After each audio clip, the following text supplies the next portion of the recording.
మీ ఇంట్లో ఈ 4 మొక్కలుంటే పట్టిందల్లా బంగారమే. పల్లెటూళ్లలో నేటికీ ప్రతి ఇంటిలోనూ తులసి కోట కనిపిస్తుంది. ఇటు పట్టణాల్లోని అపార్ట్మెంట్లలోనూ చిన్న చిన్న కుండీలలో తులసిని పెంచి ఆరాధించటం మనకు తెలిసిందే.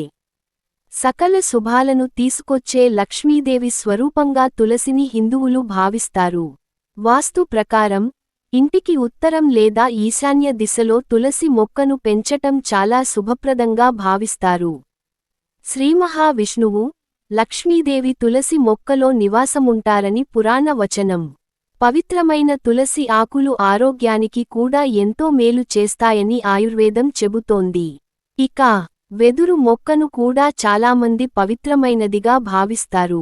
ముఖ్యంగా ఫెంగ్షుయ్ వాస్తులో ఈ మొక్కను ప్రశాంతత, కీర్తి ప్రతిష్టలు, డబ్బు, అదృష్టాన్ని తెచ్చే మొక్కగా చెబుతారు. దీనిని ఎవరికైనా బహుమతిగా ఇవ్వటమూ మంచిదేనని బౌద్ధులు విశ్వసిస్తారు. అందుకే పలు తూర్పు ఆసియా దేశాలలో చాలామంది తమ ఇంటి ఆవరణలో వెదురు మొక్కలను పెంచుకుంటారు. ఇక సంపదను ఆకర్షించే మొక్కలలో మనీ ప్లాంట్ కూడా ఒకటి.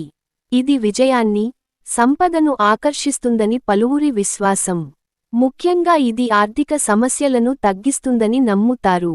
ఈ మొక్కను ఇంటికి ఆగ్నేయ మూలన పెంచుకుంటే మంచి ఫలితాలొస్తాయని, ఈ మొక్కను ఎవరికీ బహుమతిగా ఇవ్వకూడదని పలువురి విశ్వాసం. ఇక అదృష్టాన్ని తెచ్చే మరో మొక్క జడ్ ప్లాంట్.